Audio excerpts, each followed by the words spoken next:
Welcome. My name is Jody Craner, and I'm with Wisconsin Alzheimer's Institute. We appreciate you taking the time to join us today for a webinar on Spark. We'll begin with a presentation and then turn it over for discussion and questions. It's my pleasure now to turn the webinar over to Dawn Kosea and Heather Casper. Thank you, Jody, and thank you to Wisconsin Alzheimer's Institute for having these wonderful webinars for everyone to get connected, stay connected, and to really stay on top of all the trends and progress being made in the areas of Alzheimer's and memory loss. So it's really an honor to be a part of your program today. So thank you, and it's always a pleasure working with Jody and everyone at your organization. So thank you. Welcome, everybody. My name is Dawn Kosea. I am the Community Engagement and Advocacy Officer at the Milwaukee Public Museum, located in Milwaukee, Wisconsin. It's exciting to see that we have people from multiple states on the call with us today, so welcome. And I'm excited to hear your thoughts about the program and the possibility of bringing it to your community. So today, Heather and I are going to talk about the Spark program, what that is, what it means, why we do it, and then we're going to go into the logistics of how you do a program at your organization, who to connect with in your community, and then we'll even talk about budgets and funding and use of volunteers and all that good stuff. So we have a lot to cover in a little bit of time. So I'm just going to go ahead and get started. So Spark is a cultural program for people with memory loss that started in 2006. And Bader Philanthropies is a Wisconsin foundation here that focuses their funding efforts on Alzheimer's. They saw the program in New York at MoMA. It was called Meet Me at MoMA, and that was a program that began at MoMA. And they received a huge grant, did lots of research, really did an in-depth study of this program and how we can connect arts and culture to people with memory loss and keep them engaged in their community. So they saw that program grow and succeed, and they said, okay, we want to bring this program to Wisconsin. We want to bring this here. So they invited museums from all over the state to apply for a startup grant, a pilot grant. And they chose 5 organizations, my organization being one of them. And we started the program by going to New York and training with the folks at MoMA and the Met and the Folk Art Museum. We met with professors to learn about brain health, and all those important things that we need to do to make this program a success. So we came back from New York and we said, all right, that was incredible, but we are not New York City, we are not Manhattan, and our visitors are not, from big cities like that. So the experience was different for us being out there compared to what it's like here in Wisconsin. So the following year, Bader funded another 5 museums. So then we had a group of 10, and then we formed the Spark Alliance. And so the Spark Alliance is the overarching organization that kind of oversees all things Spark. We really want to make sure that anyone using our name and using our program identity is consistent and gets the same training, gets the same onboarding, has support from a mentor organization. And it's really a well thought out plan because we really want to be sure that our quality of our programming is consistent across the country. So that's the start of Spark. So what does Spark mean? I get this question a lot. It's not an acronym. Don't try to figure out what all those letters mean. I mean, if you want to, that'd be great. I'd love to hear your thoughts on a good saying for Spark. But really, it's about sparking a moment between care partners, living in the moment, sharing some time together, being in a really fun, engaged environment away from the home and the doctor's offices, and a place for everyone to be themselves and to be respected and welcome. There's no stigmas in Spark. Everyone that you will come in contact with in the Spark program has been trained on memory loss and Alzheimer's and has agreed to allow grace and to provide really quality experiences for our community.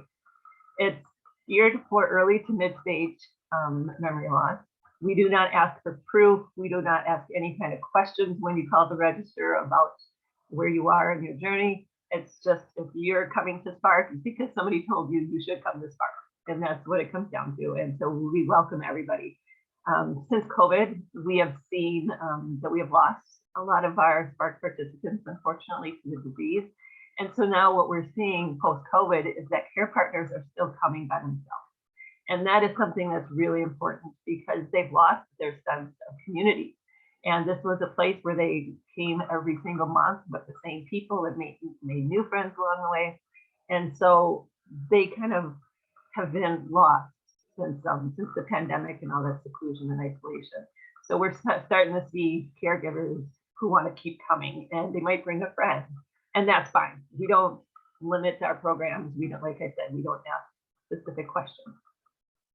It's equally for the caregivers as it is for the people with memory loss.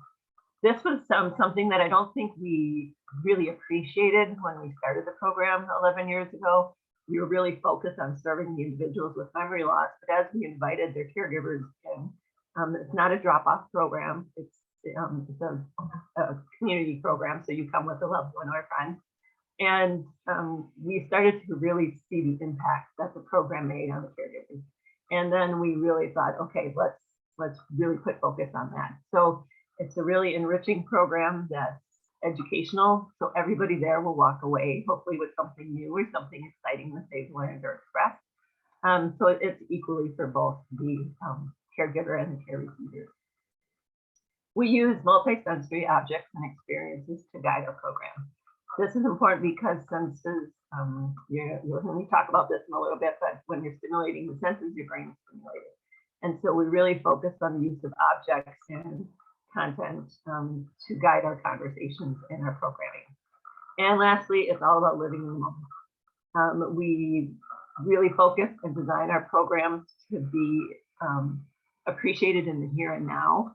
We don't reflect on things and focus on things from the past in a negative way. We really just try to be here in the here and now and be present with each other, because those are the experiences that really make a difference and make an impact on one's quality of life. We do have a Spark specific website. So if you have not visited sparkprogram.org, please do so. If you're looking for us and you just search the word Spark, you're going to find a lot of Spark programs around the world. So I would definitely search for Spark Memory Loss or Spark Wisconsin if you're looking for something specific. But that program or that website has a list of all of the locations that host Spark. There's the video that we're going to see shortly, and all the information that you need, along with contact information to follow up if you like. So please share that resource with others that you know. Before I start the next slide, Heather is monitoring the chat session. So if you have any questions as they come up, please feel free to put them in the chat box, and we'll be sure that those are addressed as they come up. So Spark programs are hosted at nature centers, museums, galleries, and other cultural venues around the United States. As I said, it started here in Wisconsin, but Heather in Minnesota was in our beginning stages. So Bader Philanthropies made an exception for Minnesota, for Winona, Minnesota, because they were on the border and they do serve people in Wisconsin. So we were very blessed to have them on board as well. We have over 20 sites in Wisconsin, Colorado, the Denver area, and Boulder, Colorado. They have over 20 sites doing their programs in Colorado, and then Michigan and Tennessee, and this list continues to grow. The biggest thing about Spark is that all the programs are free, and they have to stay free. They have to remain free.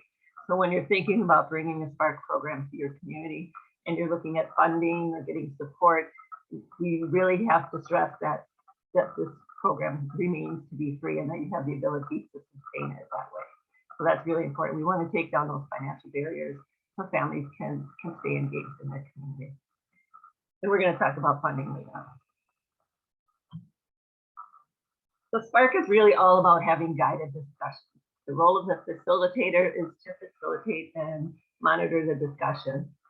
It's all about living in the moment. I say this all the time. You'll probably hear me say it a few more times throughout this presentation, but it's not a reminiscent program. So we really train our facilitators and the volunteers to try to never ask the question, do you remember? There's other ways that you can approach getting that information from people. So I often will use the words, have you ever? Have you ever seen this? Have you ever tasted that? Have you ever experienced something like this? Instead of saying, do you remember apple pie? You know, those kind of things. We're not We don't want to ever put the participant and the caregiver in stressful situations and where they feel like they're being quizzed or tested. So we really try to focus on the open-ended questions and not focusing on memory or things from the past. You know, it's really about living in the moment, and you'll learn about some of the programs in a little bit. We really use visual thinking strategies to connect with objects and art, discovering personal meaning in art, nature, and objects. So an example of that would be, you know, you see this gentleman in this photo to the right, seated in a wheelchair looking at a piece of artwork, while another man is next to him pointing at something. So that gentleman could be asking him, what do you think is going on here? What is happening here? What do you see in this piece of art? What do you see in this picture? How do you think that person feels? What do you think the smells are like in this place? What do you think that piece of food would taste like? You know, those are the kind of questions that we really focus on and strategies that we use to engage people in the programming rather than being more specific. And we use these guided interactions to spark conversation. We intentionally leave time in our programs for individuals to turn and talk, is what it's often called, where they can just take a moment and talk to each other, talk to their peers, their neighbors sitting next to them, just to engage with each other, because this is a program that's really about engaging people, building relationships, being supportive, being in a group of people going through the same journey that you're going through and feeling welcome. And that's really the foundation of the success of the program, is creating that environment where nobody's being judged. Everybody understands what's happening and why. And that's what really makes it a special program. And then it's not lecture style. So if you are representing a museum or a gallery, you might be thinking of a typical tour that you would give to, let's say, school groups. Spark is not that kind of program. Spark is not a program where you have a facilitator standing up in the front of the room and just sharing information about something. It's about having a conversation. And so we really put a lot of effort into training our facilitators to avoid that style of delivery. It takes some special individuals to be able to do that.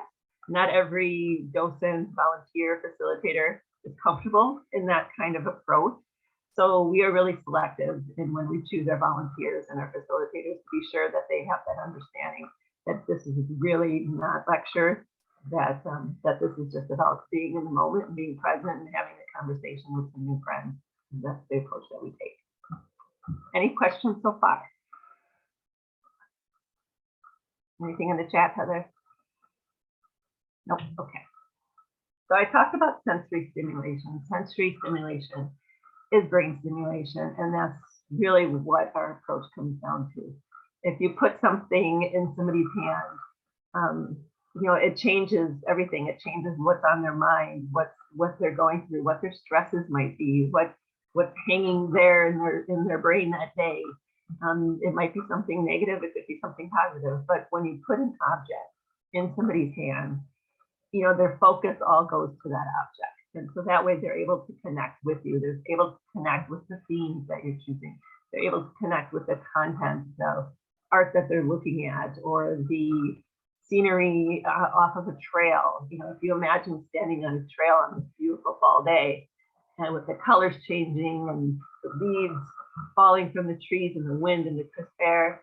Now imagine holding a really cool, you know, rock in your hand, or some crunchy leaves, or a prickly pine cone. That's just going to make that experience more intensive for them and more engaging. And that's really that helps ground them into the experience. So using our senses is what we really focus on in our program delivery. So you can choose your objects, things that are familiar and the things that are not. I love stumping caregivers when I pull out something from our museum collection that they don't have any idea about. And so that way they're not nervous about what their partner might say or call it, but I love to include new experiences for people. So you don't have to rely on the familiar. You can introduce new things. We're going to see a photo soon. The Manitowoc Historical Society, their Spark program just visited a blacksmith shop, and the participants got to create materials in their blacksmith shop, and it was just amazing to see that level of interaction. And so you know, introducing new experiences, new techniques, new approaches to things makes it fun for everybody, especially the caregiver as well. Using smells.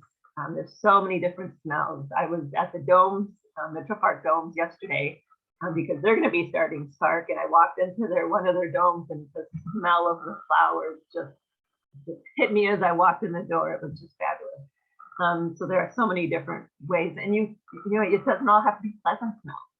I pass around a container of raw tobacco, and some people get, ooh, you know, that could be kind of intense, but you know, it's spicing things up.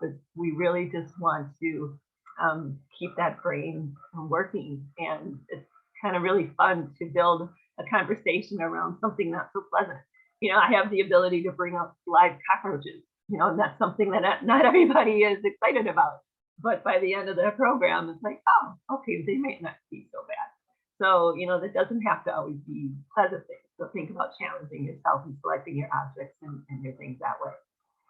We've had individuals from different Spark organizations do cooking activities with their guests, and so they do full-on making pasta, making different types of vegetable dishes, the cutting, the peeling, you know, using your fine motor skills, all that kind of thing.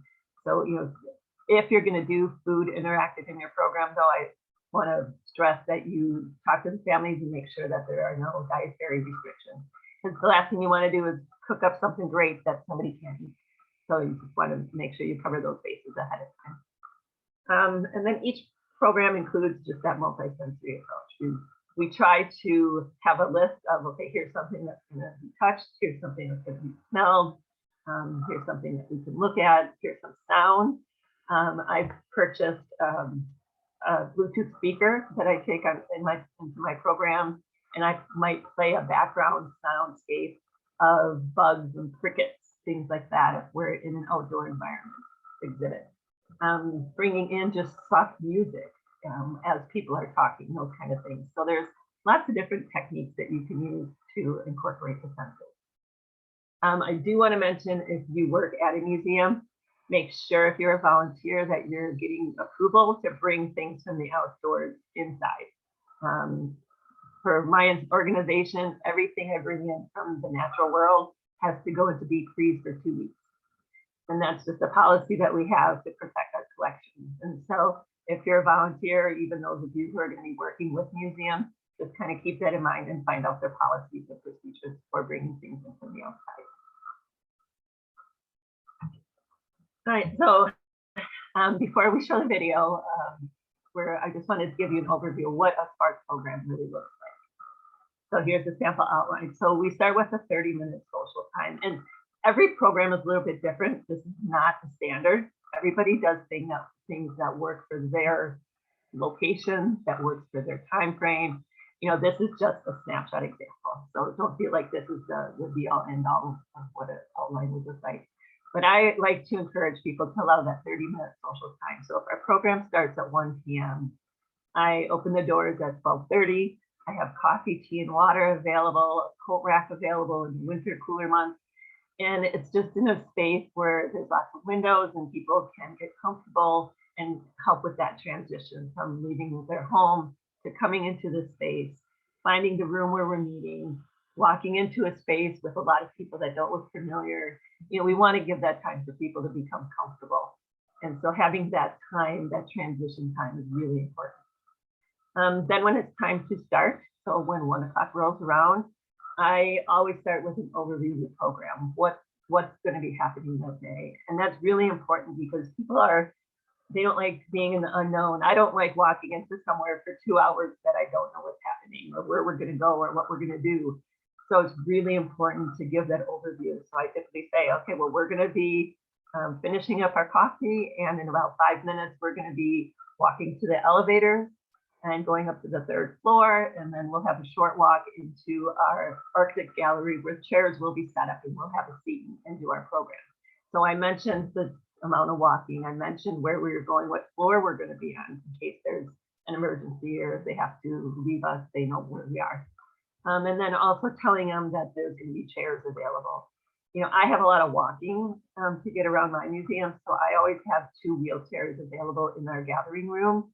So if anyone decides that, you know, they're not feeling the greatest, they don't really want to do much walking, they have the availability to choose to use a wheelchair if they like. And having them right there in the room makes it easy for the care partners to edge their care partner into it if needed. You know, a lot of times people don't like using them, but that way they're there, other people are in them, and it's a more comfortable situation than having to ask and go get one. Then we go into the space. If you're going to be doing activities or if you don't have extra space available, your welcome space might be your program space, and that's totally fine. So just have that opportunity to transition and have everybody stop what they're doing and turn their focus to you to start the actual program. We go around and we do introductions. We ask everyone to at least give their first name, and then we have typically a welcoming question. A lot of times in the beginning, I like to use the question, you know, where did you grow up, or where are you from, as a question. And then you started seeing people making connections who might have visited the same church or gone to the same school, you know, from the same kind of community. So I always provide an opportunity for everyone in the group to introduce themselves. And when we're doing that, the persons with memory loss, they might need an extra little bit of time to process and prepare their answers. So the facilitators are trained, part of our training is to go over that piece specifically. An awkward pause is awkward for us more than it is for the individual, because their brain is still working. Their brain is thinking, okay, what am I going to say? I get that way when I'm in a meeting room and you have to give your introduction. I'm always like, okay, what do I want to say? You know, for an individual with memory loss, they just might need a little extra time for that. And if they are not verbal and they can't, then, you know, we can see those cues and move on. Everybody gets name tags, so we can always call everyone by their name. That's really important. And then I also talk about community events and other programs. I always try to promote the other local memory cafes, SPARK programs, anything that is happening in the community that this audience would benefit from, because I really want to encourage them to stay active in the community and continue to go to other events and to keep doing things. And then we go into the activity. It could be an exhibit program conversation. It could be taking a nature walk. It could be going into a gallery to look at art, whatever that might be. That experience typically lasts 45 to 90 minutes, depending on what you're doing. If you're not doing an activity, your conversation, I would say, would focus more around the 45 minutes to an hour. If, like you see in this picture here, I think, Heather, this is from your place, right? You want to explain what they're doing here? Yes, so our program begins in a classroom, and then we head into the galleries at the Art Museum, and we spend probably 10 to 15 minutes exploring a painting together. And that's what you're seeing now is our volunteer, and behind her, I think I cut that off, is a beautiful Marc Chagall. And so everyone is looking at that, and they're talking about flowers and having some conversation around that. Okay, so this is a typical setup that you're seeing here. And it could be in an art gallery, it could be a history museum, historic society, wherever you are. This would be like a typical example of what your group would look like. We do limit our group sizes. I get asked that question a lot. And it's really based on the organization who's the host site. You know, whatever they're comfortable with in a space like this. You can count on having at least a few people using mobility devices, either wheelchairs or walkers. So you want to make sure you're spread out your chairs and things. But it really depends. I started with 14 people max when I started Spark, and that includes the care partners with individuals with memory loss. So that was total group size, and that's a really good number. That right around that 15-person number is really nice. Some programs I can allow more because the space is larger and I can fit more people, and why not if we can. But I try to maximize my group at 20. And 20 is still a lot, pushing it, but such a high need where sometimes I can't say no to people. I just invite them all in. So it's group sizes between 15 and 20 people, depending on what you're doing. And then at the end, we want to do a wrap up. Talk about what we learned, talk about what we saw, talk about what we created, sharing your project if it was an activity-based program, and then promoting next month's program. So we always talk about the next theme for the next month, what day it's going to be, and just reminding people to register. And that does remind me to talk about registration. We do require registration, but we do sometimes have families show up who haven't registered, so we're always prepared for that. And then we say our goodbyes, and a lot of times we invite the families to stay and explore the spaces. So if regardless of where you are, it's really just nice to give them that opportunity to get up and walk around together on their own and maybe build on what they talked about during the program or what they saw during the program. I oftentimes have a lot of my participants stay in for at least another 30 minutes walking around that floor that we're on that day, just to get up and get some exercise and to continue their time together. And because these programs are all free, it includes free access to the location for the entire day. So they're allowed to stay as long as they want. Any questions about the program delivery?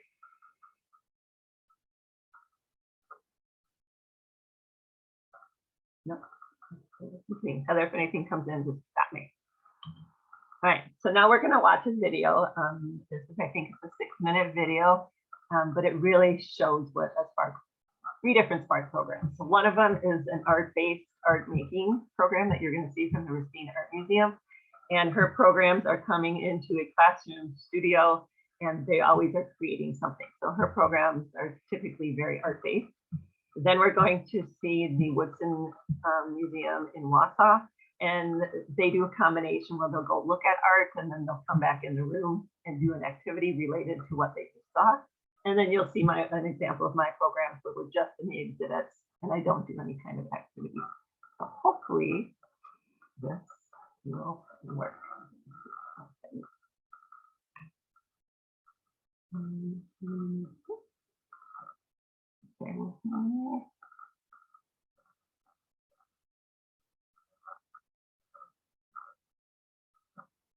So this is our Spark website that I'll be pulling up here.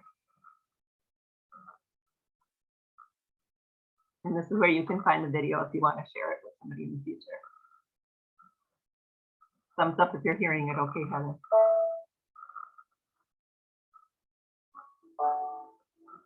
Can you hear it? I love the program. The Spark program is just a good release. Just because somebody has been categorized as having Alzheimer's doesn't mean that they're sitting in better in a wheelchair parked in a hallway somewhere. It's all about staying actively engaged in the community and being a part of the community and continuing to be a part of the community. Seeing, how powerful art can be and how people can just have this creative experience and really come alive.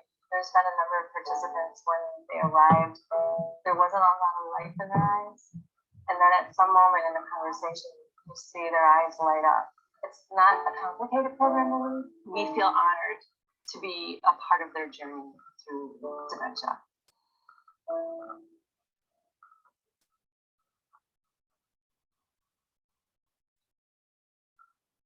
I'm just interested in playing something, and that's never been my cartoons or bingo. Judy, you want to come up and put the muscle on? Turn around, somebody can see this. Here you go. You're in, Susan. Look away. Now turn around towards me so everybody can see. Oh, yeah. Yeah. You always want to keep the brain challenged no matter what age you are. Who gets it next? The guy.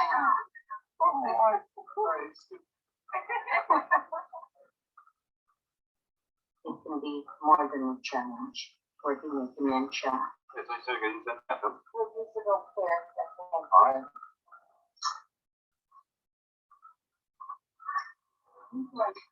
Steve's the name of it. Yes. I can't do this alone anymore. I find that it's a lonely place to be. It's you talk to people and their responses are great. And it's not but a one week. Well, Parkinson is a disease that you get very simple. I feel that if you get it you might go admit there's a good chance that you're not gonna make it to where you think you're gonna live. Time will only tell with me, but I'll be here to the end. That's about what I feel. You better be here today, yes. Yeah, You better be here. I think we're gonna start heading over. it's fine with me. Many times stories have come up that the loved ones have been hurt before. And in that moment, you can just see that there's joy between them. You can feel the connection. Oh, that feels so good. Yes. Or Heidi was born and we had a canoe. Whenever your senses are stimulated, your brain is processing at a more rapid speed. I have dementia, so all that, I have to think, my brain has to get into action.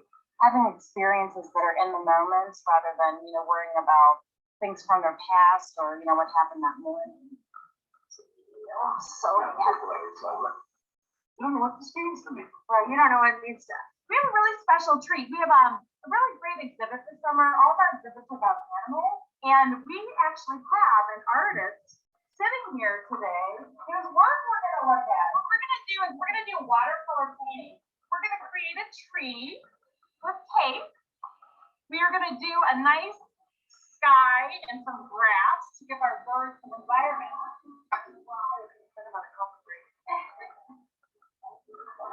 This is kind of a fun one. Gloria, you're looking out of this window. What would you like to see? I'd like to see the angels and saints. That's wonderful. I like that. I would like that. Mary, is there anything special you'd like to see when you look out that window? Heaven. Heaven. You can make your tree as big as you want, as small as you want. You can focus more on the branches if you'd like. Tom just is recovering from knee surgery, so we are so happy he was able to make it today. This is Tom. Isn't that beautiful?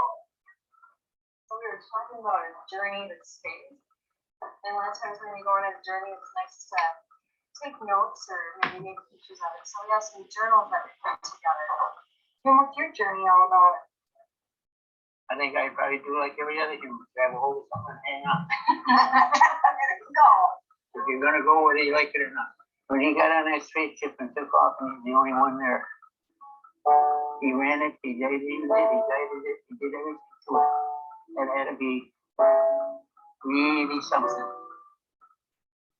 for a human being to take care of that feeling. Even though I have 1,000 things I need to accomplish today, it's right at this moment. It's not important.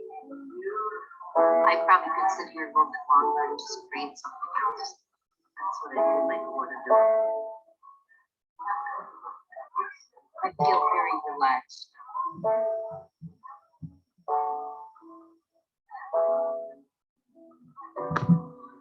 I think they really enjoyed today. The lightheartedness and the laughter and the fun. I think it was good. I'm pretty sure we're talking about this guy.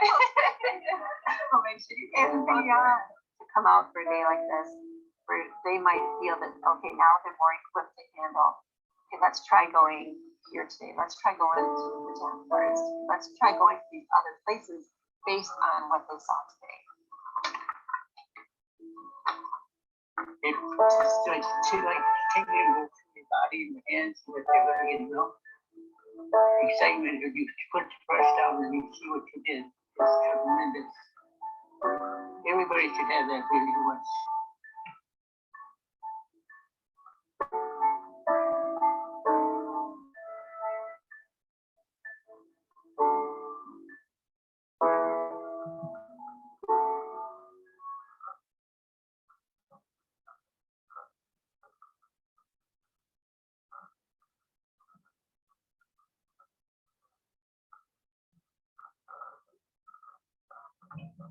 Okay, so I would like you to unmute yourself if you have something you would like to share. How did watching the video make you? Or you can put it in the chat.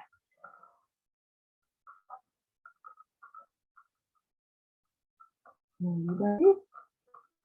I loved how hands-on everything was.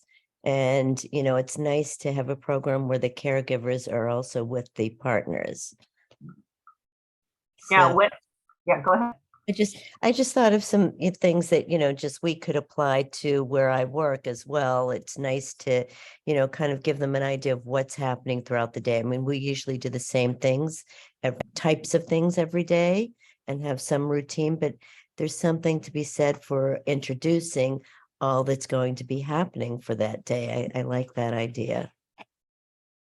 Yeah, thanks, Meryl. Anybody else?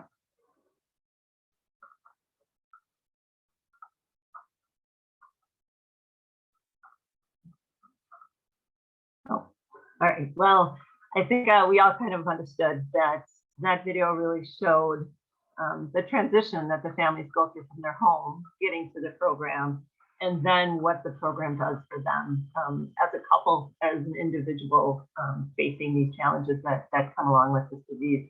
And you can just see, and Tom's wife, you know, just seeing that joy in her and that relaxation and that opportunity for her to just be in the moment, like she said. And so that is the essence of why we do what we do and how we do it. And this is probably one of the first times I watched it where I haven't cried. So I apologize if it was a little bit emotional for some of you, but it really just shows the sincerity and the authenticity of our programs when we deliver them.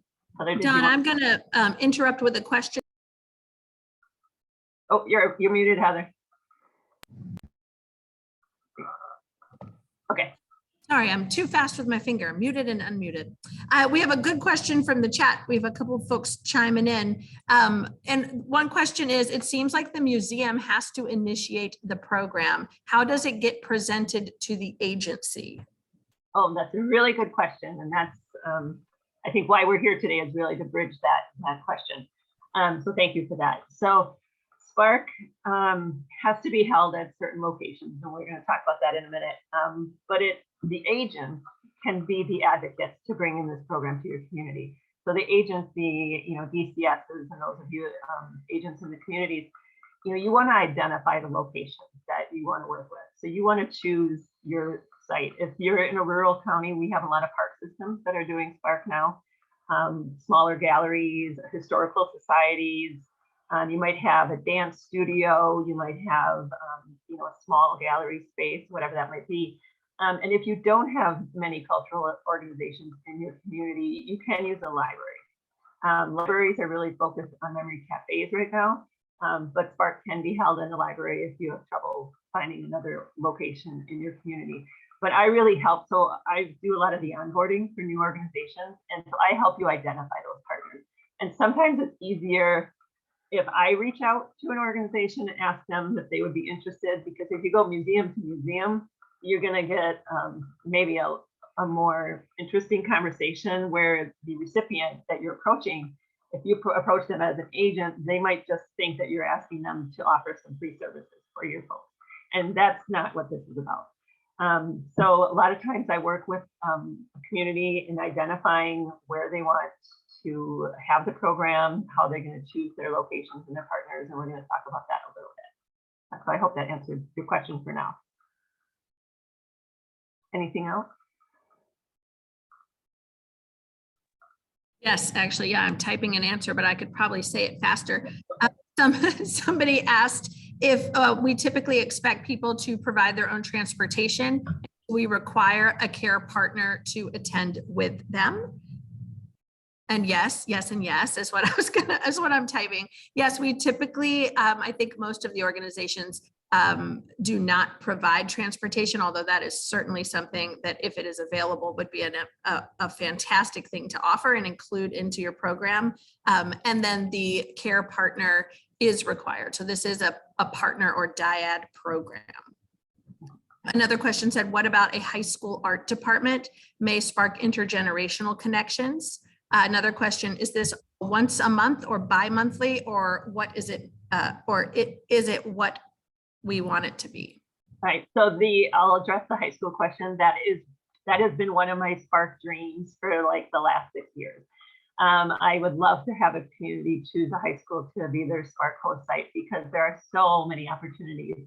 It is a monthly program, typically held on this exact same date of every month. So for me, it's the third Sunday of every month.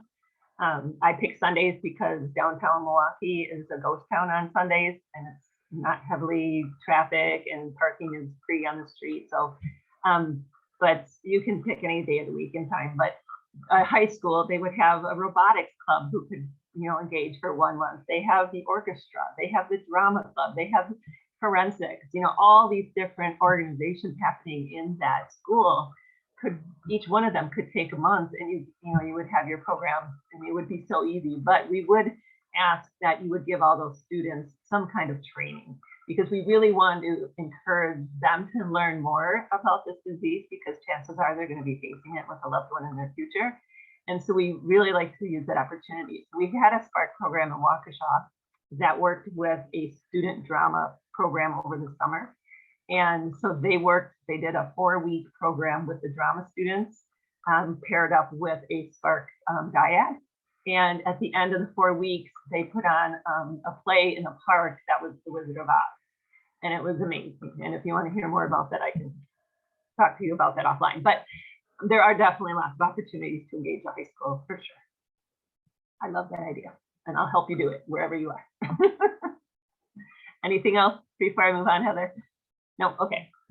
All right, so as you think about planning your program, how do you get started? Which I'm sure a lot of you are thinking right now. So the first thing is the training. We require consistent training for all of our Spark facilitators, just again, to make sure that quality is consistent throughout our program. Training can be 2 different things. Training can be attending our conference, which we have every October and November. This year it's going to be November 3rd and 4th at Schlitz Audubon Nature Center here in Milwaukee. The conference is only $100 for 2 days, so total for 2 days of a conference.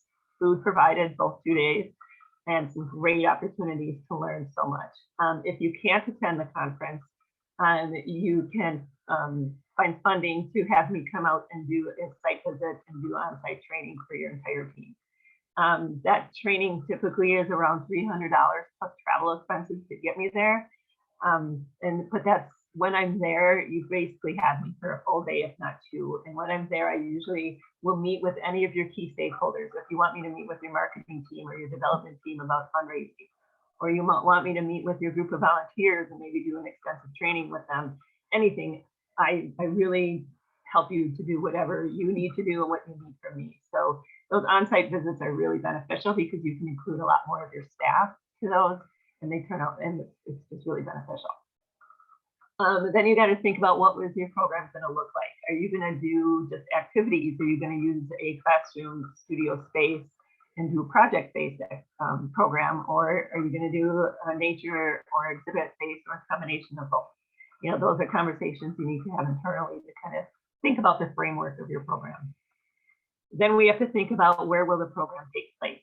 We have to make sure that all of our locations are accessible, because a lot of individuals who attend this program have some kind of a disability. Obviously the cognitive, but a lot of times we see individuals with some mobility concerns. We want to make sure that our locations are accessible. The biggest hurdle that we find with this are historical sites, because historical sites are typically not accessible. So how can we engage that group, but at a different setting? So in the past, we've had historical sites use a library as their meeting point, but the staff from the Historical Society will bring in the content for the program to that location. What day of the week and what time of day? You want to research what's happening in your community. You want to talk to your ADRCs or your Alzheimer's Association. You want to find out when the support group meetings are happening, when other programs are happening, early stage programs like the memory cafes and things like that. And we want to avoid conflicts with any of those. And that's really important, because we want to make sure that our participants have the opportunity to visit all those great things happening. So you just want to do some homework on choosing your day and your time. I recommend like a 10:30 or 11 o'clock program is really successful. And then also like a 1 or 2 o'clock can be also pretty successful. We don't have any programs being held at night, but we have had care partners ask for some evening opportunities because they work all day, but they still want to have fun with their loved ones. So, you know, if you have an opportunity to do an evening session, definitely something to consider. It might be a little difficult for some of your participants if it's too late in the day, but I'm sure you can work that out. So that's the overview. These are the first steps you really want to take considering, you know, starting this program. And you want to get the institutional buy-in from your leadership. That's really, really important as well. Sorry about that. And then logistics, space and accessibility. I'm a certified ADA coordinator. So if I come to your site, I'm going to give you an assessment just for fun. But I really want to make sure that we are an inclusive program and where everyone feels welcome. So we want to provide a comfort, relaxing space. You really have to think about lighting. Some museums can have extreme lighting or lack thereof lighting in some exhibits. So you really have to get in your space and spend some time in that space. You know, we live in these spaces as, you know, employees of our organization. So a lot of times we overlook things. But when you're choosing your location for your program, bring a chair, sit in the space and take it all in. Thinking about noise, are there soundscapes from other exhibit areas or galleries nearby that might intrude on your conversation that you could have turned off or down? And then you want to avoid overstimulation as well. Any exhibits where there's a lot of flashing lights or extreme colors, things like that. Public spaces, so when you're out, if you're not in a classroom or a studio space, if you're out in like an exhibit space, you really want to make sure that your volunteers and your facilitators all know where the elevators are, accessible routes to evacuation, and your accessible restrooms. Also want to avoid really crowded spaces in your organization. For me, I have to do my weekday programs at 1 p.m. because I might have 3,000 school kids running around the museum all morning. And so I would not ever want to do a Spark program in the morning when we have school groups in the building, because it's just chaos. It's just chaos. And then consider adult changing facilities. And I'm putting on my ADA hat here because having adult changing facilities is something that I never even thought of until I started Spark. And we look at a typical dyad as a husband and wife, and one of them might need assistance in their toileting. And so it's uncomfortable for husbands to go into women's restrooms and women to go into men's restrooms. And so you have to think about if you have an opportunity to create a family restroom, and then the inclusion of an adult changing table. Now, this is something that's probably going to hit legislation in the next 2 years, where I think it's going to become a requirement for all new construction serving public. So this is something that you might want to just get your facility to start thinking about now in preparation for that. But having that opportunity for families to be able to take care of their needs together is really important. You have to consider your chairs, your benches, your seating. We want to provide seating for all participants and all volunteers. Our volunteers are in the program. They're not standing in the background waiting for somebody to put their hand up. They are engrossed in the program, seated with us. Staff training, I would also include dementia awareness training for your frontline staff, your volunteers, and your security personnel. And this to me was so impactful. I had no idea that the impact this training that I offered would last years and years and years, because when I started Spark, I invited the Alzheimer's Association to come in and do an intensive training with our frontline staff. I invited all of our staff, all 150 staff members were invited to come to this training. And for those of them who did attend, they became attached to the program, and they became really interested and wanted to help this program succeed. And so it was really exciting for them to find out about memory loss and what happens in the brain, because most everyone at some point is going to be involved with somebody who has a form of memory loss. And so 5 years later, I had somebody come up to me and say, "Oh, I'm so glad I had that training, because now my grandma is having memory loss." So include others in your organization in your training as well, not just those who are going to be working in the program. And then know your safety precautions. If you're going to be in a different space, or if you're in unfamiliar space, make sure you know the evacuation routes and procedures, things like that. And I added this point in today because yesterday I was at the Dome, and we had tornadoes in Milwaukee. So the tornado sirens went off, and we all had to, seek shelter. And so that reminded me, like, okay, I was doing a sample program with the people I was training, but if they would have been actual participants, what would that have looked like? So think about where you are, think about the conditions that you're in, and then think about how you would maneuver that. All right, now I'm going to turn it over to Heather, and she is going to take over this volunteer conversation. Excellent. Hi, everybody. My name is Heather Casper. I'm the curator of education at the Minnesota Marine Art Museum in Winona, Minnesota. And Dawn mentioned that is right on the Mississippi River. So we do serve residents in Buffalo and Trempealeau County and La Crosse counties, actually. I think I have maybe 5 participants at the moment who drive up from La Crosse, Wisconsin. And the reason, so we've been doing the program here at the museum since 2009, and I put on there for one reason, and that is because we have volunteer support. This is I run the program, but my volunteers do most of the heavy lifting. And so I want to encourage you all. I know some of you will not be the actual facilitators for future Spark programs, but it can be done with a group of volunteers if there is a facilitator or somebody managing that. And my job description, so if I had to boil down who you are looking for when you're thinking about volunteers to run a Spark program, you're really wanting somebody who has this radical hospitality, folks who are able to connect, sit, hold space, and speak with people right when they get in the door. Inclusivity is and accessibility, obviously huge things. A party planner, right? So a lot of the skills in those detail-oriented people who like to think about logistics and where the name tags are going to be and who's going to walk them back this way and the signs on the doors. Those folks who enjoy that kind of task are perfect for Spark volunteers. And then we need reliable and self-motivated volunteers as well. And Don, will you flip to the next slide?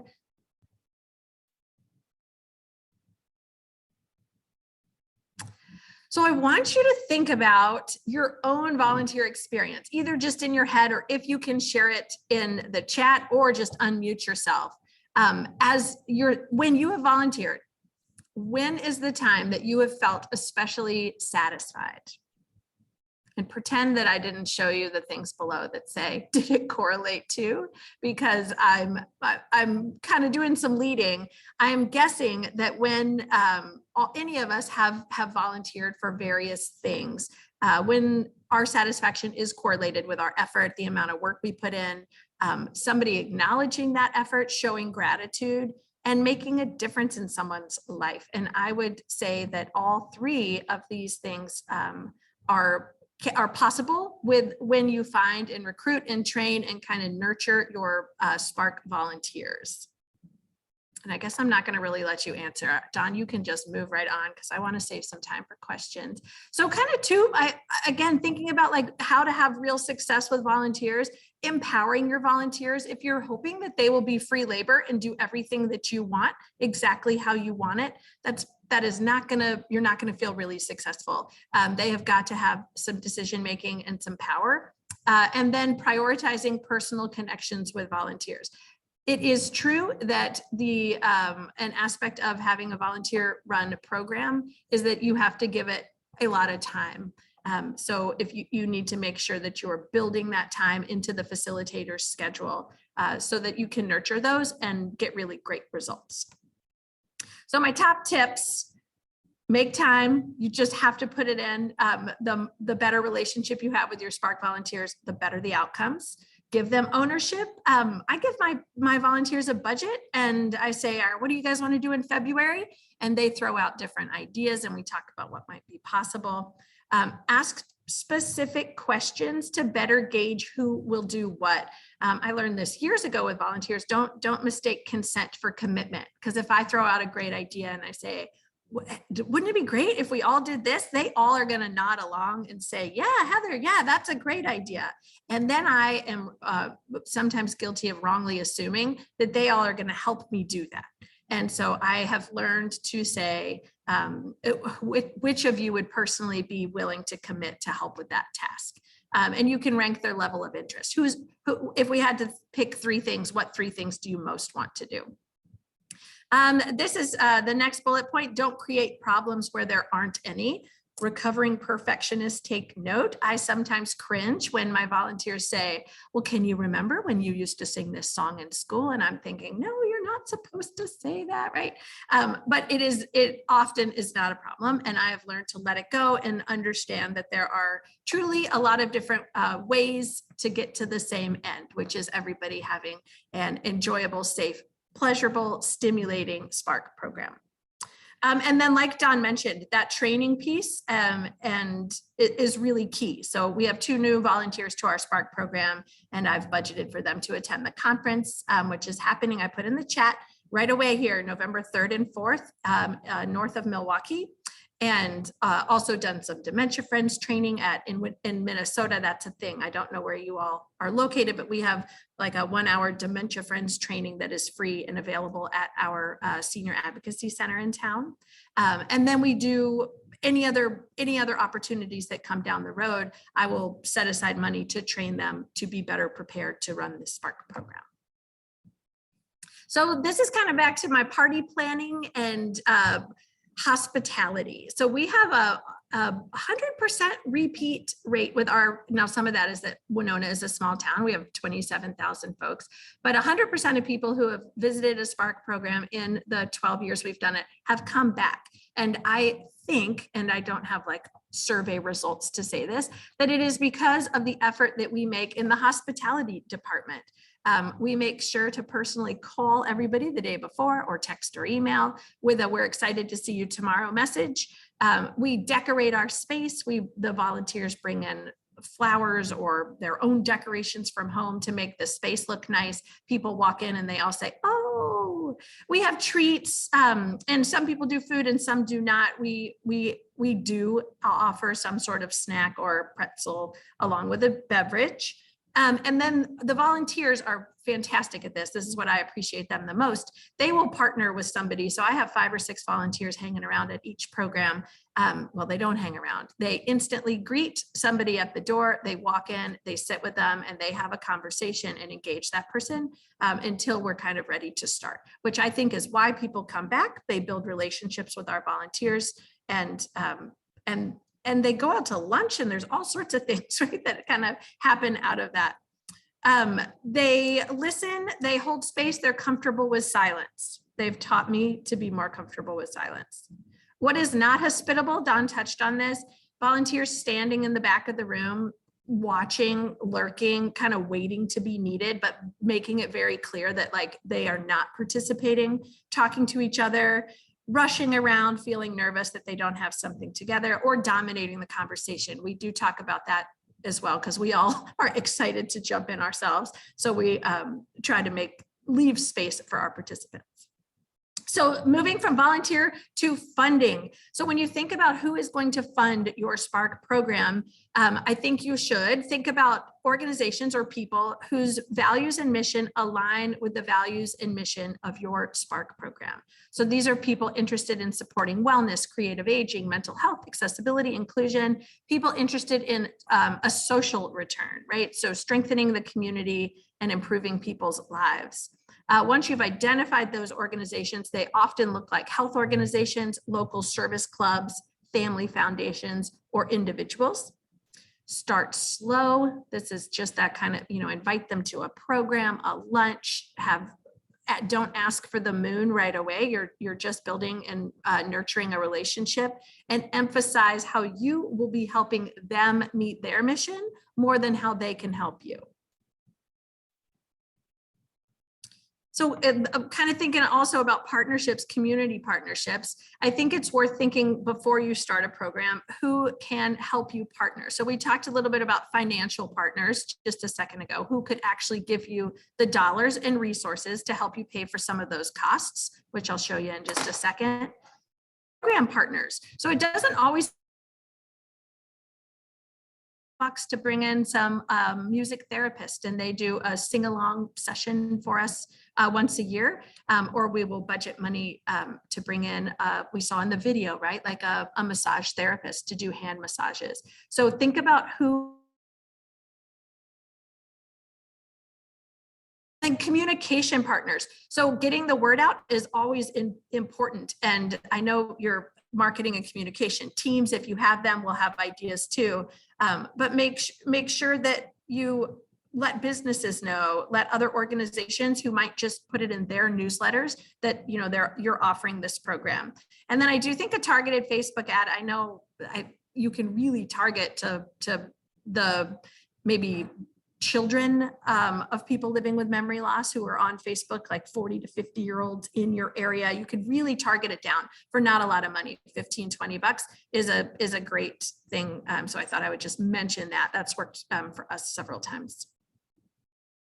So a Spark budget, if you are writing a pilot grant or a request for funding, you could include expenses to cover those training opportunities, getting somebody to a conference or having Dawn come out to your site, which is invaluable. Traveling to observe existing Spark programs. Anybody is welcome if you're close to Winona to come up the first Wednesday of the month. We would be glad to host you, and I could talk before or after about what you witnessed. Marketing, you do need to put some dollars aside to make sure that you can do marketing and advertising for your program. Those community partner fees, guest art fees, any supplies, if you are going to be doing some making, make sure you include that. Admission program costs. So this is something we have funding from our local hospital, Winona Health, and the program is free. That the museum gets that admission for the program. And also my own cost, I put some of my salary into our grant requests. And support materials, if you need some stools or carts or objects or props, that also should be in your budget.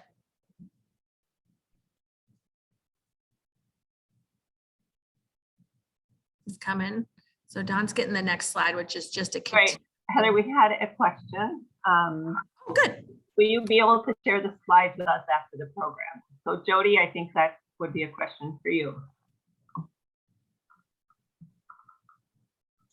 By all means, we can post them on the WDRN website. If you give me a copy, I'd happy to do that. Okay, will the video, the recording of the presentation be available later? As long as you give me permission, I can do that. Okay, perfect. So yeah, I think we'll be definitely offering that. Great. Any other questions around budget? All right, Heather, you want to keep going? Yes, and I should mention that as you get more embedded in the Spark kind of onboarding process, there are sample case statements and sample budgets that I know Dawn can make available to you from all of the institutions who have done this. You don't need to reinvent the wheel 100%. We've got quotes and some, I think some even research statistics, right? I feel like I've seen that document. Yeah, we have a lot of materials to help support this. I don't think I need to read this one. This is kind of just that slide beforehand and without numbers dropped in, because your numbers are going to be different on what you are doing. But kind of those same categories: supplies, admission, marketing, training, and staff time. Okay, thanks, Heather. Yeah. I see one more question in the chat. Will the PowerPoint be available to friends? If you want to email me, I'll put in my email there. If you want to shoot me an email, I'm happy to share that with you. Because this, we put a lot of time and effort into, these presentations and our training and our foundation of our program. So we don't like to put a lot of things out there for public use. But if we start a conversation and you're really serious about moving forward, we have a lot of resources, and you will be assigned a mentor. So we try to find like organizations to pair you with that have been doing Spark for several years, that help you with kind of all the logistics and how to get started and what your program content might look like and things like that. So you will be supported through the entire onboarding process. And I would say onboarding takes, up to a year, depending on what time of year you're going to start and things like that. So, if you're thinking about starting, within the next, 9 months, I would try to get to our conference if you can this November, because that would give you all the qualifications you need to start your pilot program. And then I can help you with grant writing and marketing and things like that. So thinking about bringing Spark to your community. it's really important that we identify the organizations that are the right fit for this program. So any kind of museum, art gallery, performing arts group, nature center, historical society, you mentioned a high school, things like that. Places where we don't do Spark are senior centers, churches, or care communities. Now, I know we get a lot of interest from our activity directors and our care communities wanting to bring Spark to their site. We unfortunately have chose not to do Spark in locations, but rather because the main objective of the program is to keep people actively engaged in the community. And so that's the main reason why. But if you have a local Spark organization near you and you want to bring them in, some of us do outreach Spark programs where we will go into care communities to do that. The caveat with that is if you get funding from Bader Philanthropies, who continues to fund startup grants for new Spark groups, they will not allow you to provide the programs to care communities because they want their money to be focused on families still living at home and in that early to mid stage category. So next steps. So if you like everything that you heard and you're excited and you want to bring Spark to your community, first thing, I invite you to shoot me an email first of all, so I can just get you on my files, so I know that that's an area. I might know people in your region already that I've spoken to that might be interested or that you could partner with, and then identifying those host sites in your community. Who would be the place that would take on this program? And one thing really to keep in mind is when you're proposing this, first thing I would recommend is emailing them the Spark website that has the video on it and ask them to watch the video. I think once people see the videos, then they can understand what that program looks like. And then we also, if you do approach an organization like a museum or historical society, ask them or look at the programs that they're doing for school groups. And a good thing to tell them is if you take a typical 4th grade program that you offer already, that you already have developed, you can use that same program for Spark, but you're only going to get through probably 2/3 of the content because it's conversation based. So they don't have to recreate programs. They can use what they already do, use the objects they already have, use the expertise that they already have, and it's just that change in delivery. So, really make sure that the organizations you approach understand that they don't need to, design something from the ground up, because that's not what we intend to do. It's taking what you already have and know and really using it. And then identifying your key facilitators.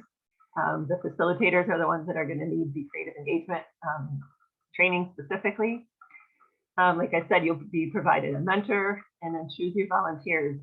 When I come to the sites, I always ask you to have all your volunteers there to be trained, because a lot of the tactics and tools that we use in Spark, you can use in all programming with all age groups. So you do get some good skill sets information in the training. And then looking at the calendar, looking at your community calendar, finding out, when's a good time to do this. For me, I never do programs in February because here in Wisconsin, February is terrible. And I do not want my participants to come out in bad weather to attend a program. So I block out February. Sometimes I also have to block out October because it's our annual gala that weekend. So because I do a weekend program, sometimes I have to do that. So things like that are okay. So if you have a big event at the organization and you need to pause a month, that's completely fine. And if you want to, pause 2 months over in the winter, that's fine. But I would encourage you to stay in touch with your families, just so you don't lose that connection with them. And then begin your marketing and then just start having fun. So here's the information about our annual conference. Again, it's Thursday and Friday, November 3rd and November 4th. November 3rd is going to be a pretty intensive day. I think we start at 8:30 and go until 5, and then we have some networking events at night. And then on Friday, we end at 1 o'clock. So it's not quite a full day, but we want to respect everyone's positions to get home before. Don, can I interrupt? We had a question in the chat. Can someone just go on Friday? Yes, they can. And I think it's $40. Okay. So when you go to the registration pages, I'll show you. I think it is $40 just for Friday. Friday I is, thought so too. Yeah. Okay. Cool. Yeah. Friday is going to be a lot of active things that we're really focused on for Friday. More of our educational pieces that will be on Thursday. But yes, you can definitely attend Friday. For Thursday only, it's 75, just because, like I said, it's a lot of more intense training happening on Thursday. Any questions about the conference or your next step?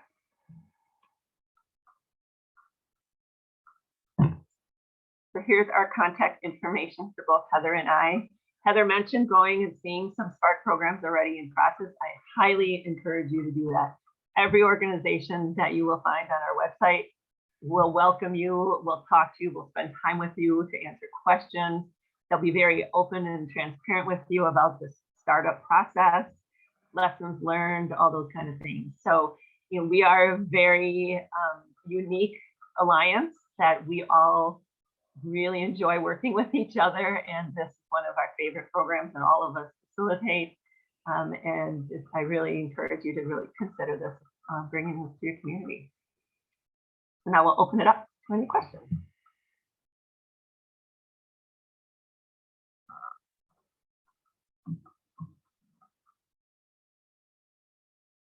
And it is fun. You're right, Heather. It's very fun.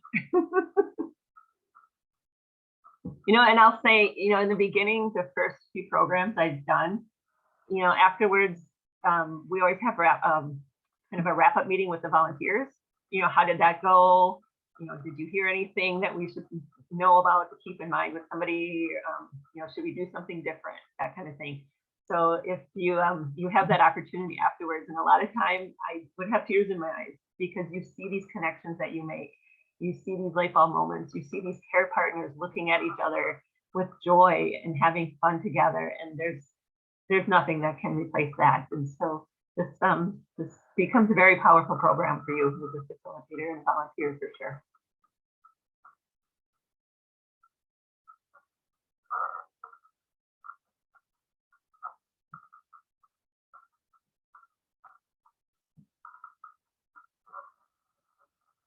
All right, and I see that Jody put in here the evaluation. Oh, and that reminds me, I will talk about evaluation real quick since we have a few minutes. Spark has worked with the University of Wisconsin-Madison Alzheimer's Research Institute to create our evaluation tool. It took us almost a year to create this evaluation tool with them. It was very thought out, very intense kind of process to create this, because our evaluation tool measures the quality of life. And that's something that is not typically done. And so we put a lot of care and thought into that. It's just a half page, maybe a 6-questionnaire kind of evaluation, but we try to get evaluations from both the care partner, the care receiver, and the volunteers, because we know that the impact this program has on the quality of life for our volunteers as well. And so this is data that we collect throughout the year. And then at our annual conference, I share out the data, and that data is available to everybody who's writing grants. So you can have some statistics to really share for your proposals.